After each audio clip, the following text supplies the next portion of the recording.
Imagine being judged by 247 different alien species, knowing they've already made up their minds. That was Jake Morrison's reality as he stood in the heart of the Galactic Council chamber, watching the votes pile up. Exile, exile, exile. If you think this is where humanity's story ends, you are about to be shocked. Stick with me to find out how this became the galaxy's single biggest mistake.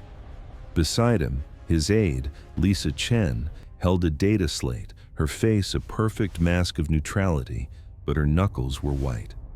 The chamber itself was a spectacle, designed for every kind of life form. Some aliens floated in zero-G bubbles, others relaxed in tanks of bubbling liquid, and a few were nothing more than shimmering clouds of gas held in place by force fields. Then, the final vote locked in. 231 for Exile, only 16 against. The Galactic Council had made its decision. Humanity was out. A deep hush fell over the enormous chamber as every eye, sensor, and strange alien organ focused on Jake. The council leader, a towering creature made of living crystal that split light into 1,000 rainbows, leaned forward. Its voice echoed from translation devices. Ambassador Morrison, a verdict has been reached. Humanity is hereby banished from the galactic community.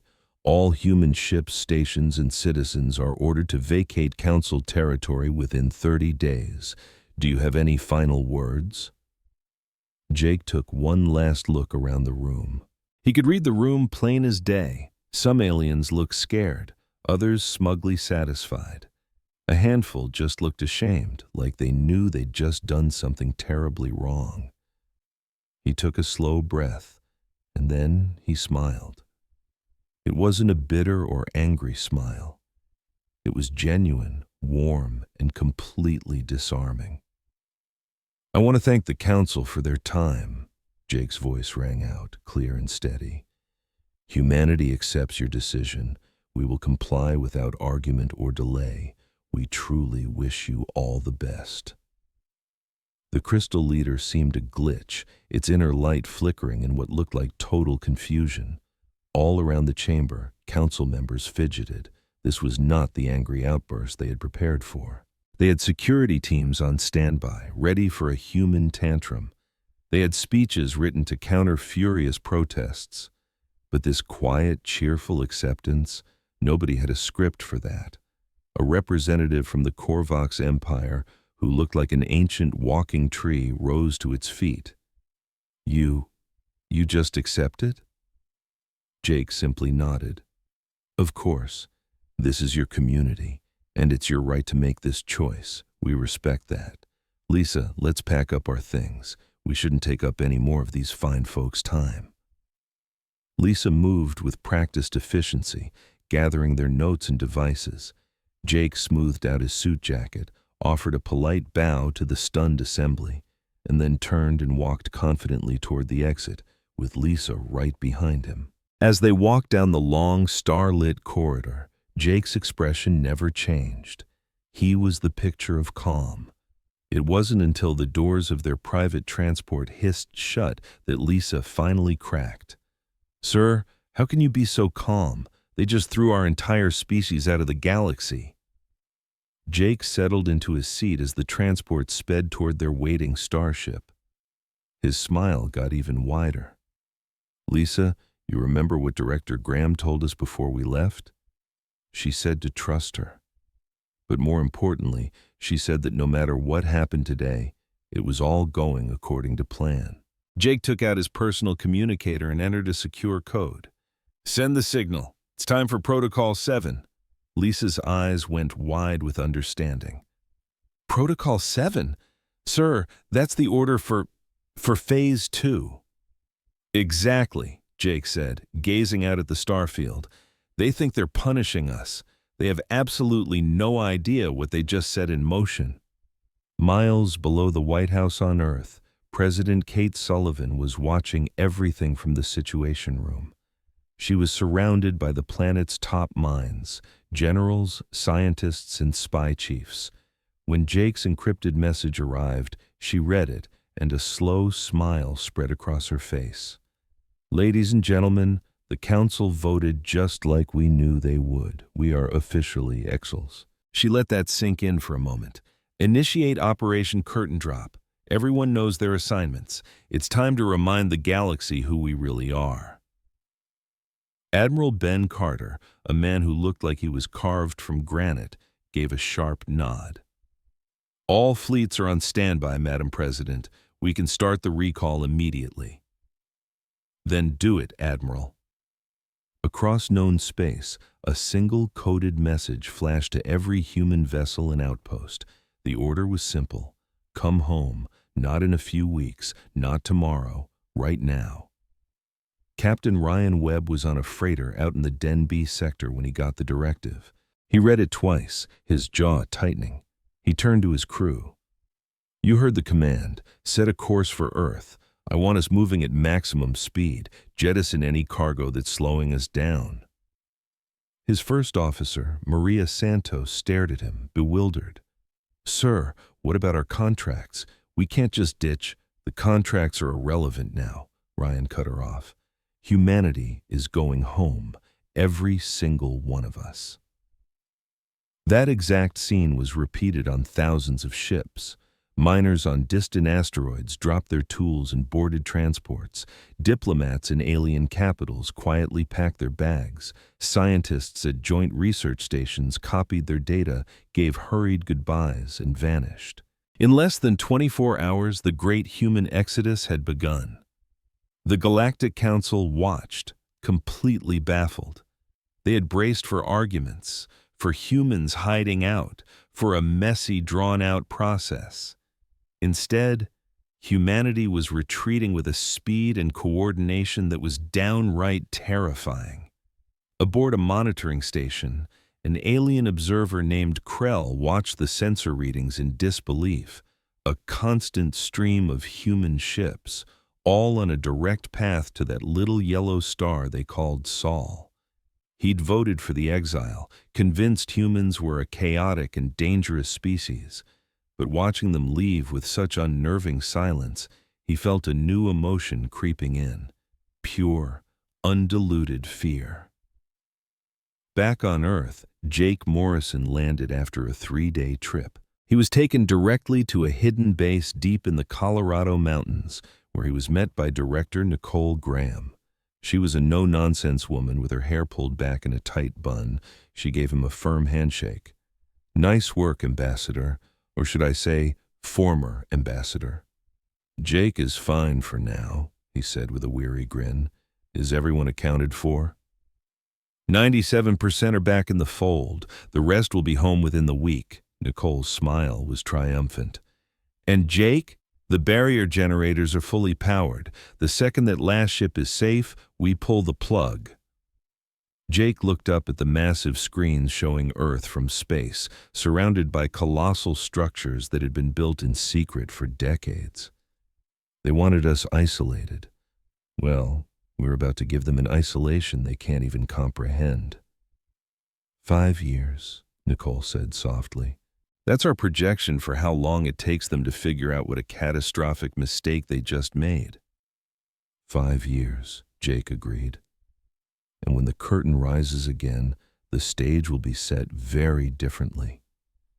3 days later, the last human ship crossed into the solar system, and the instant it did, the impossible happened. From every sensor, every telescope, every listening post in the galaxy, Earth's entire system just vanished. It was like someone had flipped a cosmic switch. One moment it was there, the next it was gone. The Galactic Council sent probes to investigate, but they were repelled by scrambled systems. Their most powerful long-range sensors picked up nothing but cosmic background noise. Humanity hadn't just gone home, they had slammed the door, bolted it, and thrown away the key. In the council chamber, the crystal being stared at the dark patch of space where Earth's signal should have been. What have they done? It whispered. Nobody had an answer, On a now invisible Earth, President Sullivan gave one last address to her people. Billions listened as she spoke with unwavering confidence. My fellow humans, our greatest chapter begins today. For the first time since we ventured out there, we are truly on our own. The galaxy decided we don't belong. So be it. We will forge our own destiny. We will achieve things they can only dream of. And when they finally understand what they threw away, we will be ready. Thank you, and may fortune favor us all. The broadcast ended. Earth fell silent, and humanity began its real work. For the Galactic Council, the first month after the exile was absolute chaos. Trade routes that humans had kept safe for generations were now swarming with pirates. Entire systems that had known peace for centuries were suddenly vulnerable. The Council tried to pick up the slack, but their forces were spread too thin. Ambassador Krell sat in his office, buried under damage reports. His own species, the Korvax, had pushed hard for the exile. He himself had argued humans were too volatile. Now, he was reading about Korvax freighters getting plundered because the human patrols were gone. His aide, a young Korvax named Tren, brought him yet another grim report. Sir, the merchant guilds are furious. They claim their security costs have tripled since the humans vanished. Krell waved a twig-like arm, annoyed. They'll manage. Removing the human threat was necessary for galactic stability. But as the words left his mouth, they tasted like a lie. The humans hadn't acted like a threat. They had just left. And that was far more unsettling than any fight they could have put up. In a different corner of the galaxy, a science team led by a jellyfish-like being named Dr. Vex was still trying to solve the mystery of what had happened to Earth. He stared at the sensor readings from the Sol system, or rather, the complete absence of them. There was absolutely nothing there. There were no radio waves, no heat signatures, not even a whisper of electromagnetic activity. It was like Earth and every single one of its colonies had just vanished. This shouldn't be possible, Vex said to her team. A whole civilization can't just disappear. They have to be making some kind of noise. Her assistant, a tiny furry creature named Pip, double-checked the equipment. The sensors are working perfectly, Doctor, he squeaked. There's just nothing out there to find. Whatever the humans did, it's blocking absolutely everything. Vex had dedicated years to studying human technology, always marveling at their ingenuity. But this was on another level entirely. All right, she said, send a probe into their system. Let's see if we can get a closer look. They launched 3 separate probes. Each one approached the edge of the Sol system. And then, poof, their signals just died. They didn't blow up or report a malfunction. They just stopped talking. When the team tried to remotely bring them back, the probes actually turned around and flew out of the system all on their own, completely offline.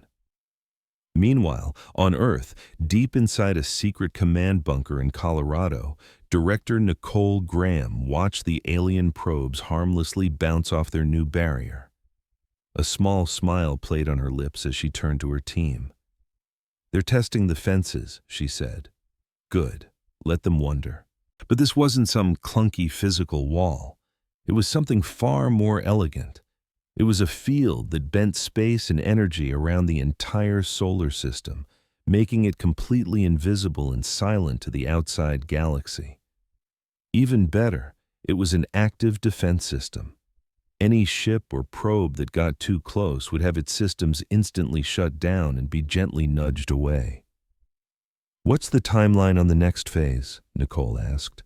A scientist named Dr. Amy Foster glanced at her monitors. The terraforming systems are right on schedule. Our first new world will be ready for people in about 18 months. All 20 of our target systems are looking good. Nicole nodded. 20 star systems, all secretly scouted for decades, all now within reach. The galaxy thought they had caged humanity in one little system, They had no idea humanity was about to burst out into 20. But that was just the beginning. The real action was happening in shipyards hidden behind the moon and scattered throughout the asteroid belt. Admiral Ben Carter strode through one of them, his eyes scanning the incredible new ships being built. They looked nothing like the old human vessels. These were sleek, dark, and packed with technology the Galactic Council had strictly forbidden them from even thinking about. Captain Ryan Webb stood next to him, staring up at a massive destroyer being pieced together by automated drones. "She's a real beauty, Admiral," he said. "When do we get to take her for a spin?" "Next week," Ben replied with a grin. "The engineers just cleared the new drive system for its first test run. The Council was so terrified we'd build better weapons. It never occurred to them we were more interested in building better engines. These ships will make their fastest cruisers look like they're parked."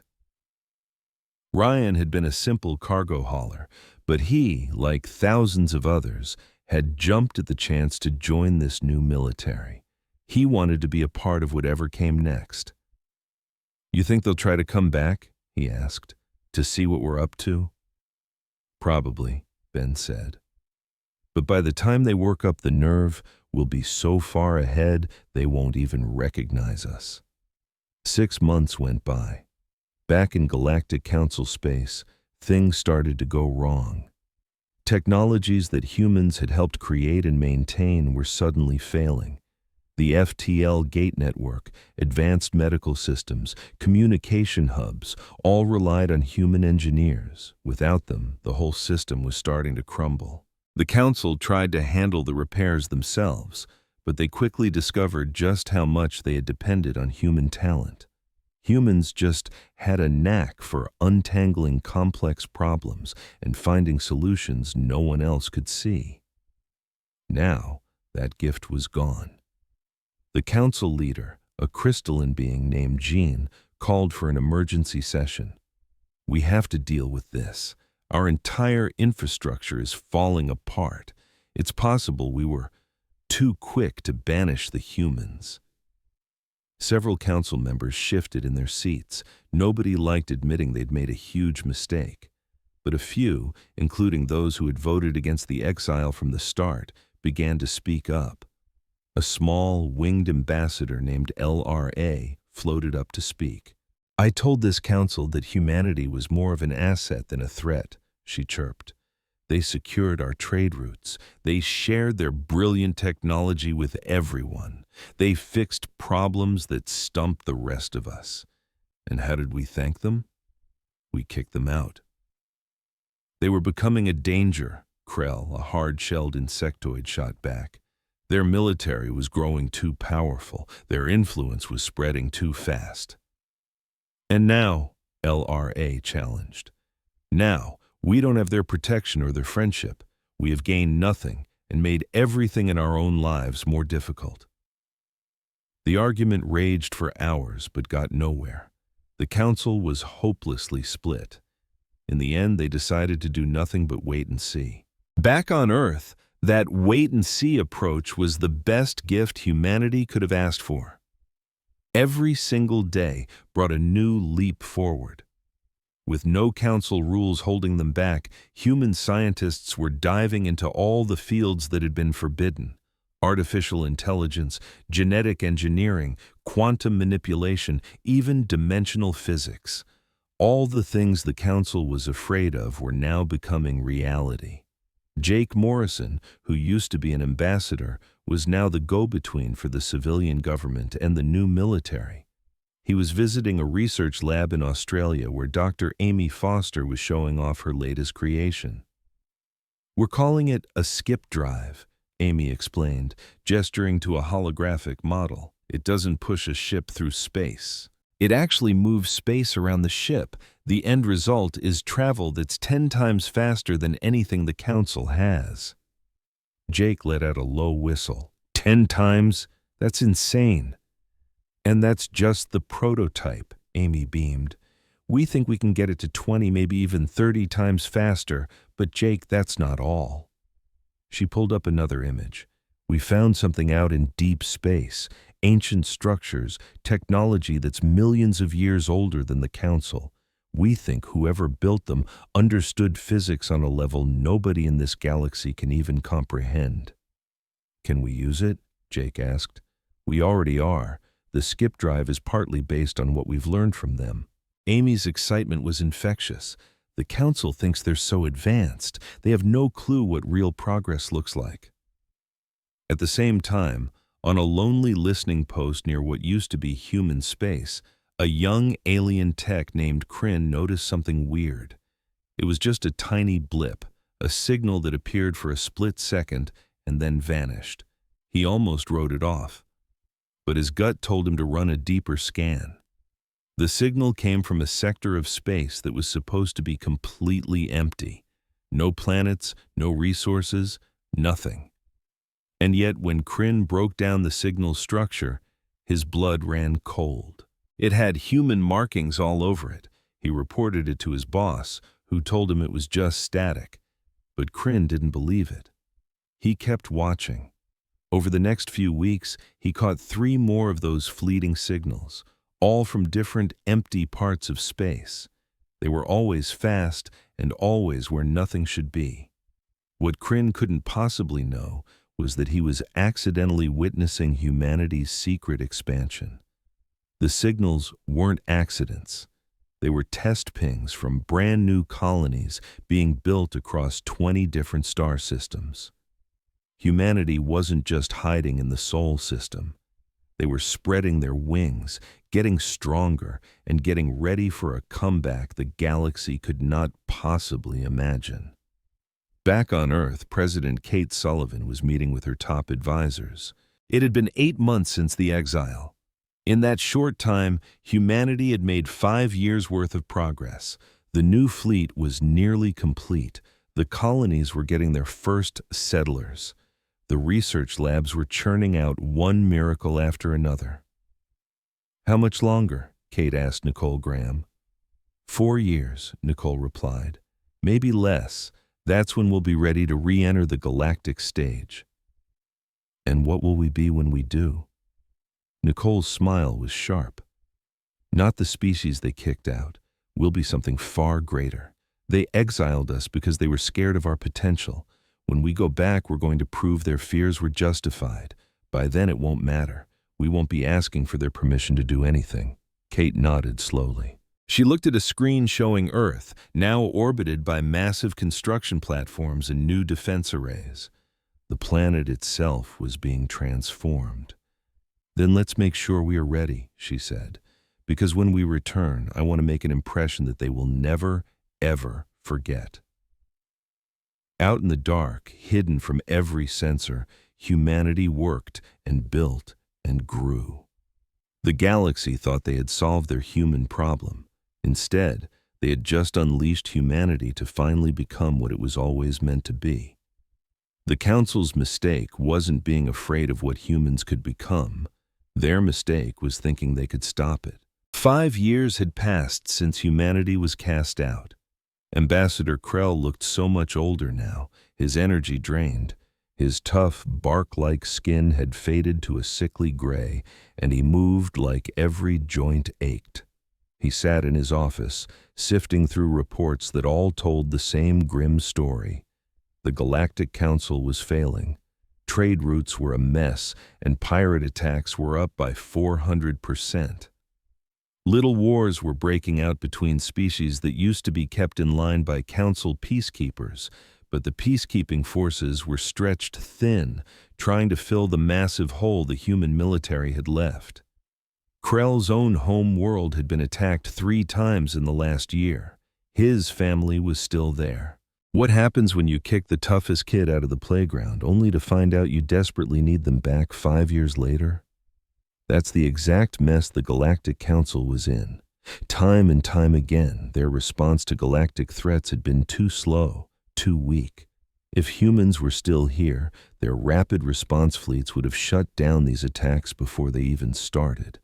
But humans were gone, and Ambassador Krell's people were paying the price. His aide, Tren, walked in with another grim report. Sir, the Council is asking for proposals on how to handle the security crisis. What do they want me to say? Krell snapped, his tree-like branches trembling with frustration. We need more ships, more crews, more coordination. All the things the humans gave us, but I can't say that because I voted to kick them out. Maybe, Trent said cautiously, we could try contacting them, asking for their help. Krell fell silent for a long moment, the idea hanging in the air. Then he gave a slow nod. Maybe, he admitted, but would they even pick up the phone? And if they did, what have they turned into after 5 years alone? That was the question that haunted the Council. Earth had gone completely dark. No signals, no messages, nothing. A few daring explorers had tried to get close to the Sol system, but every single one was bounced off a strange, invisible barrier. The humans were in there all right, but what they were up to was a total mystery.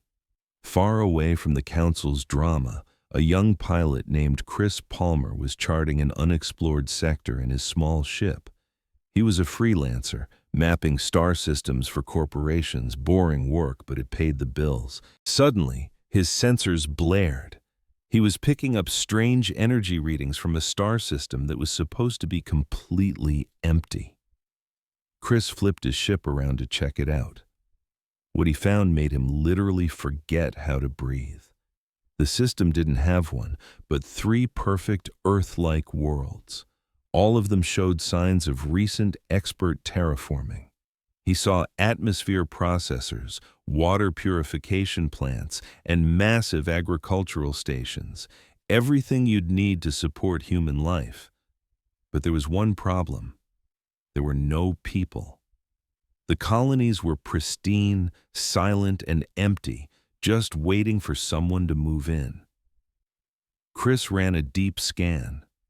The technology was decades, maybe centuries, ahead of anything the Council had. The terraforming was flawless, done with incredible speed and efficiency. This wasn't possible in just 5 years. Not unless someone had been secretly preparing for this all along. Humans, Chris whispered to himself. This has to be human work. He pulled up his star charts. This system was over 200 light-years from Earth. There was no way they could have built all this with their old tech, but the proof was right there on his screen. Over the next week, he found 18 more systems just like it, all perfectly prepared, all empty and waiting. Chris knew he was supposed to report this to the Council. It was the law. But something held him back. The humans had clearly been busy since their exile, and maybe they didn't want anyone to know. Maybe blowing their secret would just cause a whole new set of problems. In the end, he encrypted all his findings and beamed them to a few trusted contacts he had back on Earth. Deep inside a command bunker, Director Nicole Graham watched a massive display showing their 20 brand-new colony systems. 19 were ready for families to move in. The 20th would be finished next month. Everything was going exactly as planned. "How many colonists are signed up for the first wave?" she asked. Her assistant, a sharp young man named Paul Martinez, glanced at his datapad. 50 million have already volunteered. We can start sending them out next week. Excellent, she said. Start with System 7. It has the best infrastructure. Nicole then turned to another screen showing their new fleet taking shape. Admiral Carter reports that the first battle group is ready for its trial run. Captain Webb is leading the shakedown cruise. Aboard the bridge of the brand new destroyer, the Valiant, Captain Ryan Webb settled into his command chair. His crew worked at consoles that looked like something out of science fiction, nothing like the clunky old human ships. The controls were sleek and intuitive, powered by an advanced AI that assisted rather than replaced human instinct. "All stations report ready, Captain," his first officer, Lieutenant Maria Santos, announced. "Take us out, Maria," Ryan grinned. "Let's see what this beauty can do." The Valiant glided away from the orbital shipyard. Then, Ryan gave the order to engage the skip drive. In an instant, space itself seemed to fold around the ship. One moment they were orbiting Earth, the next they were at the edge of the solar system. A trip that used to take hours now took less than a second. Ryan let out a laugh of pure delight. "Now that's what I call speed. Take us to System 7. Full skip." The ship jumped again, crossing 200 light-years in under a minute. The crew was completely silent, stunned by the power of their new technology. When they arrived, Ryan looked down at the beautiful colony world waiting below, and his chest swelled with pride. "This is what we built while they thought we were hiding in shame," he said softly. "This is what humanity can achieve when we're free to be ourselves." Back on the council station, Ambassador Krell finally made a choice. He went to see Council Leader Jean in private. "We have to contact Earth," he said. "We have to ask them for help." Jean's crystalline body shimmered with anxious light. "The Council is completely split on this," Jean replied. "Many still think kicking them out was the right call." "Then those members are fools," Krell said, dropping all pretense of diplomacy. "My world is suffering. Dozens of worlds are suffering. The humans understood something we refuse to see, that you have to be strong to protect the weak. We thought we could do it ourselves. We were wrong. But if we contact them now, we admit we were wrong. We'll look weak." "Yes," Krell agreed, "and that's exactly what we have to do. Our pride has kept us from doing the right thing for too long. I won't let it cost any more of my people their lives." Other council members were having the same tough conversations. A small, winged creature, Ambassador Laura, began gathering all the species that had voted against the Exile. They formed a group to push for contacting Earth. The debate turned ugly. Some worlds threatened to leave the council if the humans were invited back. Others threatened to leave if they weren't. Then, the crisis exploded. Reports flooded in about something called the Devourer Swarm. A colossal fleet of robotic ships had appeared from beyond the edge of the galaxy. They didn't talk. They didn't negotiate. They just consumed everything. The first planet they hit was a quiet farming colony. The swarm showed up, and in 3 days it had stripped the planet of every resource, every living thing, everything. All they left behind was a dead rock as they moved on to the next target. The Council scrambled its military forces. The battle was an absolute slaughter. The Council's ships were slower, their weapons were weaker, and their tactics were ancient. They hadn't fought a real war in centuries. The swarm ripped through their fleet like it was made of paper. In just 2 weeks, 5 worlds were gone. Billions of lives were wiped out. The Council was officially in a full-blown panic. They tried every strategy they could think of, but nothing worked. The swarm just adapted, learned, and kept coming. Council Leader Jean finally called an emergency session. The chamber was thick with fear. Many seats were empty. Representatives had fled back to their home worlds. Those who stayed looked utterly hopeless. "We have no other choice," Jean announced, their voice echoing in the silent room. "We must contact Earth. We must beg humanity for help." This time, the vote wasn't even close. 215 species voted yes. Only 12 voted no. Krell volunteered to lead the delegation. After pushing so hard for the Exile years ago, he felt he owed humanity a personal apology. He hoped his guilt would make his plea for help sound more sincere. 3 ships left the council station, heading straight for the Sol system. Krell was on the lead ship with a small, hand-picked crew of ambassadors who had always been on humanity's side. As they neared the mysterious barrier surrounding Earth, Krell broadcast a message on all channels. "This is Ambassador Krell of the Galactic Council. We come in peace. We wish to speak with the leaders of humanity on a matter of extreme galactic importance. Please respond." For a long, tense moment, there was only static. Then, the barrier shimmered and a small opening appeared. A voice came through the speakers. It was calm, professional, and completely in control. "This is Earth Defense Command. State your business, Ambassador." Krell felt a shiver run down his spine. The voice wasn't angry, but it wasn't friendly either. It was the voice of someone who held all the cards and knew it. We need your help. There's a threat to the entire galaxy. We are here to formally request humanity's assistance." There was another pause. Then, "You may enter. Follow the navigation beacon precisely. Any deviation from the designated flight path will result in your immediate removal from the system. Is that understood?" 100%. We understand." The gap in the barrier widened. As Krell's ship passed through, what he saw on the other side made his branches go stiff with shock. Earth was encircled by structures so massive they defied imagination. Huge orbital rings spun around the planet, connected by space elevators that stretched for miles. Thousands of ships moved in perfect, organized formations. Defensive platforms bristled with weapons that looked generations ahead of anything the Council had.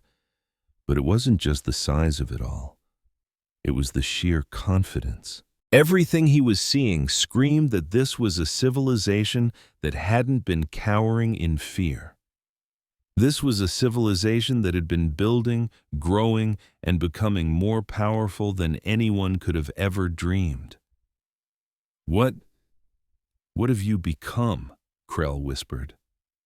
A sleek, dark human warship approached them, moving with a silent grace that seemed impossible. A new voice came over the comms from a Lieutenant Hannah Brooks, calmly giving them escort instructions. As Krell's ship was guided toward Earth, he finally understood the terrible, awesome truth. The Council hadn't exiled humanity to protect the galaxy. They had freed humanity to become what it was always meant to be. And now, the entire galaxy needed them back. It needed their strength. It needed their protection. Imagine being so terrified of someone's potential that you kick them out of the neighborhood, only to come crawling back 5 years later, begging them to save you from the new bully on the block. That's the exact spot Ambassador Krell was in. He walked through the halls of what the humans called Unity Station, a colossal ring in orbit over Earth, and felt completely out of his league. The last time he'd been here, humans were just another member of the Galactic Council. Now, everything was different. The walls seemed to be made of liquid light, and the air itself felt charged with energy. Humans strode by, not with arrogance, but with a deep, unshakable confidence. They moved like people who knew they were exactly where they were supposed to be, building a future the galaxy had told them they couldn't have. A young woman with dark hair and a simple gray suit approached him. "Ambassador Krell," she said, her voice even. "I'm Laura Patterson. I'll be your guide. President Sullivan is ready for you." Krell's mind raced. He knew that name.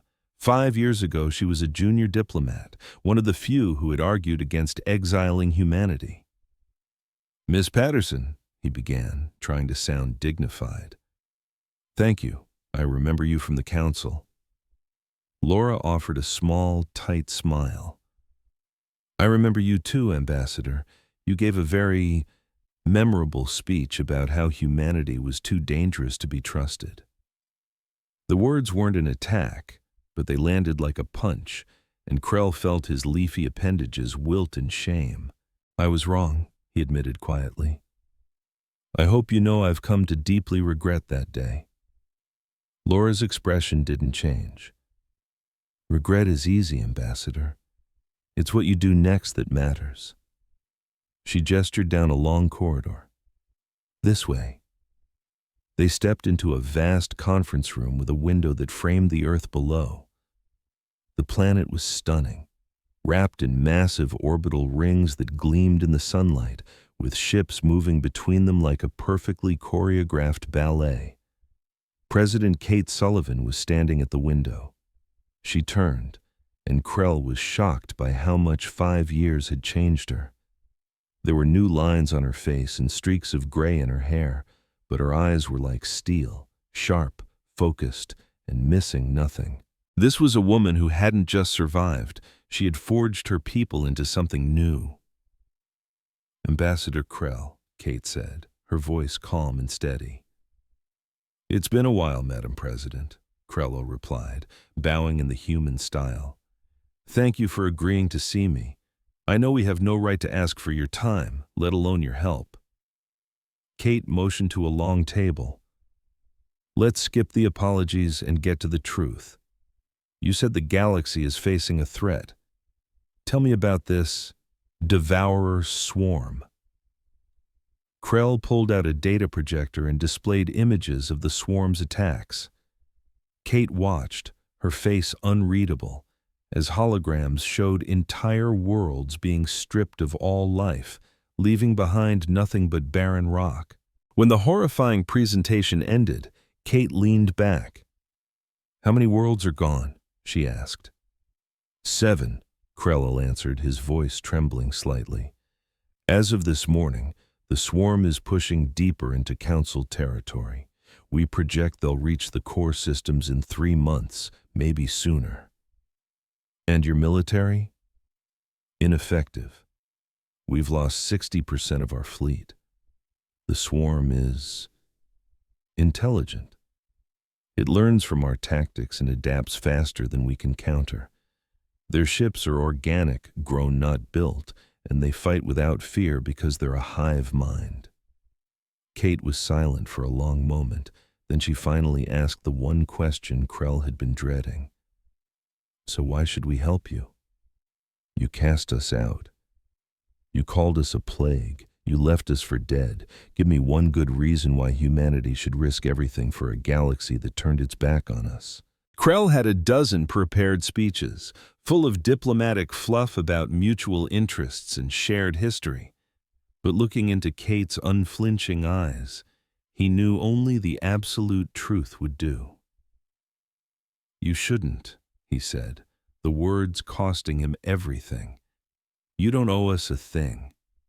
I voted to exile you because I was afraid. Not of what you were, but of what you could become. I was terrified of your speed, your creativity, your relentless drive to be better. And I was right to be afraid, because look at what you've built." He gestured to the incredible view outside. "In 5 years, you've leaped past species that have been spacefaring for millennia. You proved that humanity is every bit as exceptional as I feared." He paused. "But," Kate prompted, "but being exceptional doesn't mean you're cruel. Being powerful doesn't make you vengeful. The humans I knew, they were protectors." Krell's voice dropped to a near whisper. "They shielded the weak. They helped those who couldn't help themselves. They fought against injustice, no matter the cost. I'm betting that 5 years of exile hasn't burned that goodness out of you.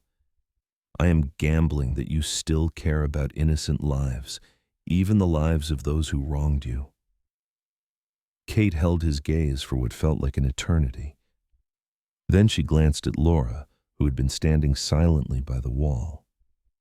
"What's your take, Laura?" Laura stepped forward. "I think the ambassador is right. We have zero obligation to help, but I also think he's right about who we are. If we stand by and let billions die just because their leaders made a stupid, fear-driven mistake, then we become the monsters they always claimed we were." "Director Graham," Kate said into her comm, and a side door slid open. A woman in a crisp uniform, Nicole Graham, entered the room as if she'd been waiting for her cue. She placed a data slate on the table. "We've been tracking the swarm since it first appeared on the galactic rim," Nicole stated flatly. "Our long-range sensors picked them up long before the Council even knew they existed." Krell felt a flush of embarrassment. Of course they knew. They were humanity after all. Nicole continued, "We've also been analyzing their tactics, their ship composition, their communication patterns. We think we know how to beat them." Krell looked up, stunned. "You do?" "The swarm isn't just a mindless horde," Nicole explained. "It's a networked intelligence. Think of it like a brain distributed across thousands of ships, but like any brain, it has critical hubs, command and control nodes. If we can surgically strike those key nodes, the entire network will collapse. The swarm will go from being an unstoppable nightmare to just a bunch of bugs we can squash." Kate turned her attention back to Krell. "So we can help. The question remains, should we?" Hope and terror warred inside Krell. "Madam President, I can't offer you a logical reason. I can only tell you that innocent people are dying. Entire civilizations that had nothing to do with our exile are about to be wiped out. If you help, it won't be because we earned it. It will be because you are better than we ever were." The silence in the room was absolute. Finally, Kate rose and walked back to the window, looking down at the vibrant blue and green planet below. "Laura, what was the final vote count? How many species voted to exile us?" 231, Madam President," Laura answered instantly. "And how many of those have worlds in the swarm's direct path?" Laura consulted her tablet. "At least 160 of them have populations directly at risk." Kate nodded slowly, a decision solidifying behind her eyes. She turned back to Krell. "Let's be perfectly clear, Ambassador. If humanity intervenes, it will not be as a member of your council. We are not asking for permission to come back. We will help as an independent sovereign power. We are allies, not subjects." "I understand," Krell said, breathless. "The council will agree to any terms." "Will they?" Kate's voice was sharp as glass. "Because from what I hear, many of your colleagues still think they were right to kick us out. Some are even more afraid of us now than they were before." "Are you certain they won't just use us to clean up their mess and then try to shove us back in a cage?" The question was a gut punch of truth. Before Krell could even think of a reply, Laura spoke up. "Madam President, perhaps our terms should be explicit. We save the galaxy. In return, the Council formally recognizes human space as sovereign territory. No more oversight, no more restrictions on our science. We operate as equals." A faint smile touched Kate's lips. "You've been rehearsing that, haven't you, Laura?" "For 5 years, ma'am." Kate faced Krell one last time. "Those are the terms, non-negotiable. We save everyone, and in return, you leave us the hell alone. Can you get your council to agree to that?" Krell didn't hesitate for a second. "Yes, they will agree." "Good," Kate said, tapping her console. "Admiral Carter, you're up." A man who looked like he was carved from granite entered the room, his uniform immaculate, his presence commanding. "Admiral Ben Carter, at your service." "Admiral," Kate said, "the Council needs our help. I've decided to give it to them. What's our deployment status?" "First battle group is spun up and ready for immediate deployment, ma'am. 5 more can be ready in 48 hours. We can have the entire fleet mobilized and on the move within a week." Krell's jaw practically hit the floor. "Battle groups? Fleets? Just how many ships do you have, Admiral?" Ben Carter just smiled. "Enough, Ambassador, more than enough." Kate looked at Krell. "Go back to your council. Tell them our terms. While you're talking, we'll be fighting. Let them know humanity is coming." Imagine being so feared for your potential that the entire galaxy votes to kick you out, to exile you from everything you've ever known. Now, imagine that same galaxy, years later, begging for your help. What would you do? Our president, Kate Sullivan, faced that exact choice. "We help because it's right, not because we're told to," she declared, her voice echoing with resolve. An alien ambassador named Krell stood and bowed, his gratitude plain for all to see. Thank you, Madam President. You've given the galaxy hope. As he left, Kate looked at her closest advisors. How do you think this will go? Her friend Nicole just shrugged.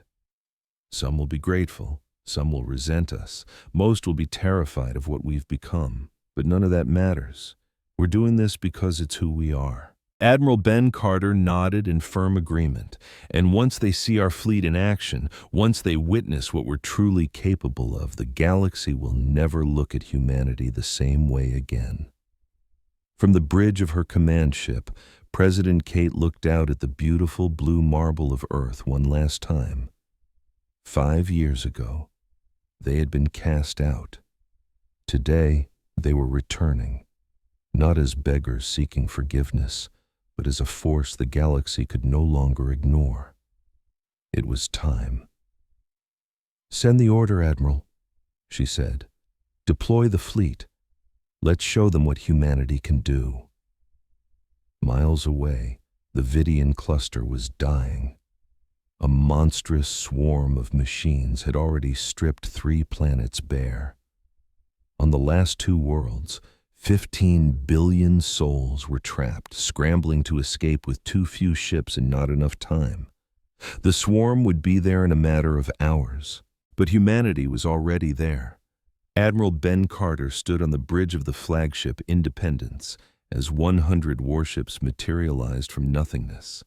They were equipped with a revolutionary skip drive, a piece of tech that let them cross half the galaxy in less than a day, a journey that would have taken the Council's fastest ships 2 whole weeks. "All ships report ready, Admiral," Commander Luke Henderson announced from the tactical station. "The swarm is detecting us. They're changing course." Ben gave a slight nod. This was it, the galaxy's first look at humanity's new strength. He wanted to make an impression. "Launch all fighters. Destroyers push forward. Cruisers form the second line. Battleships hang back for heavy support." The fleet moved in perfect, deadly harmony, a choreographed dance of power that left everyone watching breathless. From a safe distance, military observers from the Galactic Council watched in absolute shock. Human ships didn't just fly in formation, they fought as a single entity. An advanced AI linked every vessel into one mind, creating a web of tactical knowledge the swarm could never hope to break. Just then, the swarm ships dropped out of faster-than-light travel. There were hundreds of them, all identical black spheres bristling with weapons, the same ships that had torn through the Council's best fleets like they were made of paper. Now they faced humanity. Aboard the destroyer Valiant, Captain Ryan Webb gripped his command chair. "All weapons armed, shields to maximum. Remember your training, people," he broadcast to his crew. "These things learn fast, so we hit them hard and we keep changing the game." The swarm fired first, unleashing a storm of energy beams and missiles that blotted out the stars. But the human ships simply weren't there. They moved in ways that defied physics, using their skip drives to make tiny instantaneous micro-jumps. A ship would be in one spot, and a heartbeat later, it was 50 kilometers away, firing from a new angle. The swarm's targeting computers went haywire. Then, humanity fired back. These weren't the simple plasma cannons the Council used. These were weapons born from theories the Council had forbidden them from even researching. Gravitational disruptors tore ships apart molecule by molecule. Quantum torpedoes phased straight through shields before detonating. Energy cannons that instantly adapted their frequency to bypass any defense. Just as predicted, the swarm started to adapt. But humanity was always one step ahead. Every time the swarm shifted its tactics, the human AI analyzed the change and cooked up a counter-strategy in seconds. The unstoppable force had just met an immovable object, and for the first time, the unstoppable force was losing. Down on the planets, terrified civilians looked up through telescopes and saw something incredible. They saw human ships weaving through the enemy fleet like sharks in a school of minnows. They saw swarm ships vaporizing one after another. For the first time in weeks, they saw hope. Aboard the Council observation ship, Ambassador Krell was speechless. In 30 minutes, the human fleet had wiped out more swarm ships than the entire Council military had in 3 months. And the scary part? The humans looked like they were barely even trying. "Incredible," whispered Ambassador Lyra beside him. "They aren't just fighting. They're studying their enemy in the middle of a battle." On the Independence, Admiral Ben Carter watched the tactical display and allowed himself a small, satisfied smile. "Commander Henderson, I think we have enough data. Time to wrap this up." He gave the order. "Deploy the resonance network." Instantly, 50 human ships altered their energy output, creating a synchronized frequency that washed over the entire battlefield. The effect was immediate. The swarm ships began to shudder uncontrollably. Their hive mind coordination shattered. They started firing wildly, even blasting their own ships into scrap metal. In a matter of minutes, the remaining swarm vessels were either disabled or destroyed. The battle was over. The Vidian cluster was safe, and the galaxy had just seen something it would never, ever forget. Over the next 3 weeks, this scene repeated itself all over the galaxy. Wherever the swarm attacked, human fleets would appear as if from nowhere. Every battle ended the same way. The swarm simply couldn't keep up with human innovation. Their ships were obliterated, their terrifying advance was halted, and entire worlds on the brink of extinction were pulled back from the edge. But humanity didn't just bring an end to the fighting, they shared something far more valuable. Dr. Sam Richardson, one of Earth's brightest minds, worked with Council scientists to crack the swarm's central programming.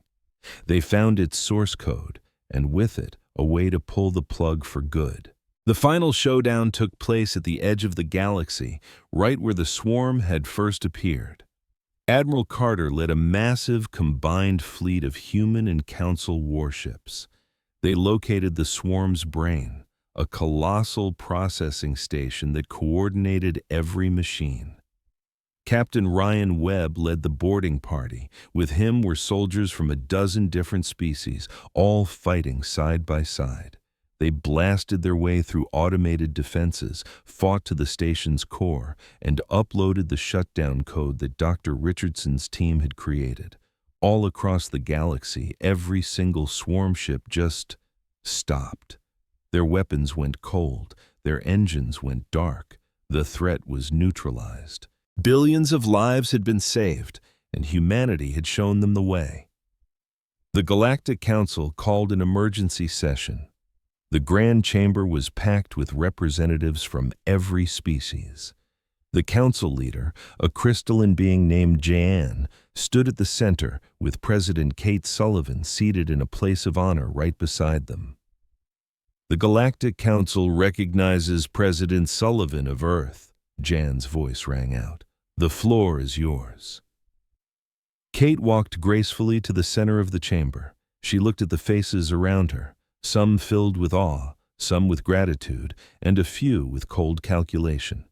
She had a speech prepared, but in that moment, she tossed it aside and decided to speak from the heart. "5 years ago," she began, her voice calm but firm, "you voted to cast humanity out. You feared us. You said we were too aggressive, too unpredictable, too dangerous, and you weren't completely wrong. We are all of those things. We are a passionate, competitive people, and we refuse to believe that anything is impossible. But you forgot something important about us.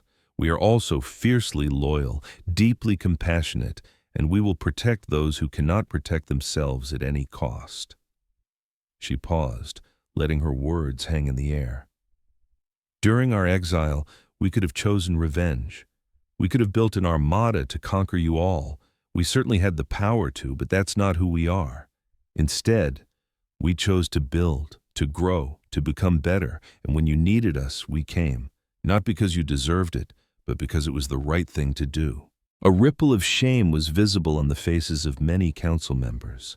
Kate pressed on. But I need to make one thing absolutely clear. Humanity will not be rejoining this council. We will not be bound by your rules or your restrictions ever again. We have learned that we are at our strongest when we are free. And so, she offered them something new. We will be your allies, your partners, and when necessary, your protectors, but we will remain independent. The council leader, Jayan, responded without hesitation.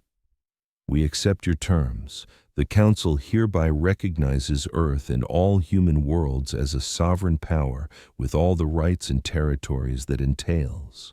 Kate nodded, a sign of mutual respect. In return, we will share our knowledge. We will help defend innocent worlds. We will be fair and honest trade partners, but we will never stop growing, exploring, and pushing the boundaries of what's possible. If that still frightens you, I'm sorry.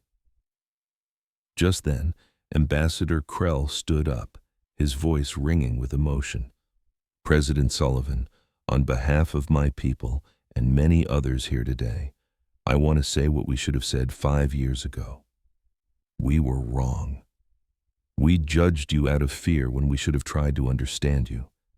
In the last 3 weeks, humanity has shown more honor and courage than many of us have shown in centuries.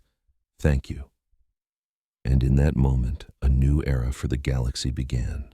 One by one, other ambassadors rose to their feet, their voices joining the chorus. It wasn't everyone, but it was enough. The galaxy was finally getting the message. Humans weren't the monsters they'd been made out to be. They were the friends everyone desperately needed. In the weeks that followed, a new exodus began as human colony ships set course for the 20 systems they had prepared in secret. Millions of people waved goodbye to Earth, ready to build new lives among the stars. The quiet expansion, once a hidden project, was now happening for all to see. In less than a year, humanity's footprint would stretch across a huge chunk of the galaxy. Trade deals were hammered out, defense pacts were formed, and human tech started making its way to council worlds. But cautiously, humanity kept a tight grip on its most advanced systems, making sure the galaxy could benefit from their genius. But they would never leave themselves open to that kind of betrayal again. Just before Jake Morrison left for one of the new colonies, Ambassador Krell met him one last time. They stood on a vast observation deck, gazing at the incredible orbital rings that now circled Earth. I still can't wrap my head around it, Krell said softly. You built all of this in just 5 years. Jake cracked a smile. That's where you're wrong. We didn't build it in 5 years. We spent 20 years planning it and 10 years laying the groundwork. Getting kicked out just gave us the freedom to finally finish what we started. You freed us from all the council's rules. In a strange way, it was the greatest gift you could have ever given us. That wasn't my intention. No, Jake agreed, but you did it anyway. And now humanity is exactly what it was always meant to be, strong, independent, and free. Jake turned to look Krell right in the eye. But not alone. The one thing we learned during our time on the council is that the galaxy is a much better place when we all work together. That's a lesson we'll never forget. Krell extended a branch, and Jake shook it firmly. The human way. Right there, 2 species that had once been on opposite sides of a galactic divide found some common ground. It was a small gesture, but it was a symbol of the future. Years down the road, a little girl named Emma Chen stood on a platform on Earth, her eyes wide as she stared up at the night sky.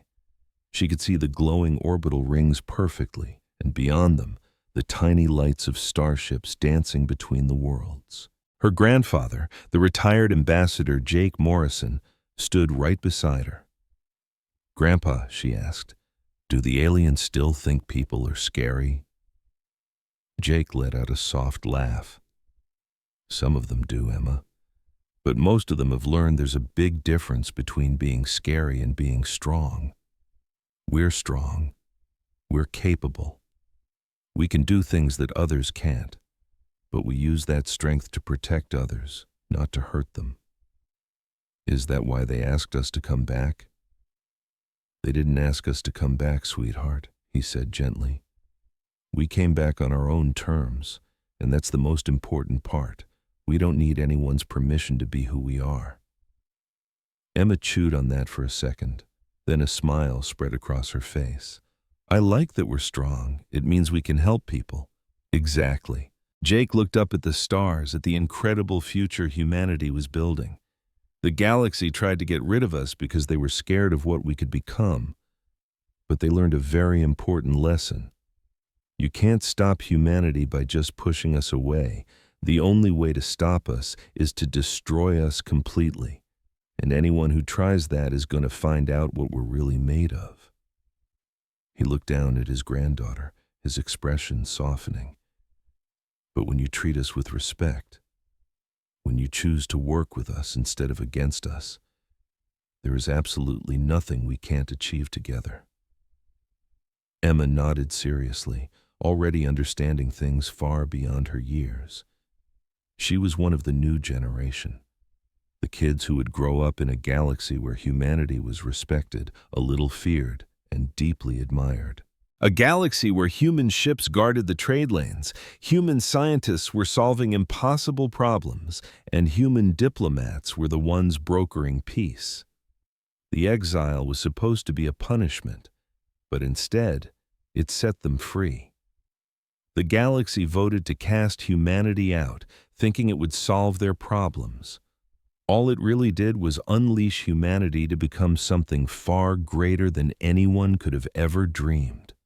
And when the galaxy found itself in trouble and needed the most, humanity chose to come back, not as outcasts begging to be let back in, but as equals who demanded respect. The story of humanity's exile and its incredible return would be told for generations on countless different worlds. And every time the story was told, the lesson was always the same. You can kick someone out of your club. You can shove them away from your civilization. But you can't exile their potential. And you can never, ever exile greatness. Those things always find a way to shine through, no matter how hard you try to bury them. And humanity had just proven that truth to the entire galaxy beyond the shadow of a doubt.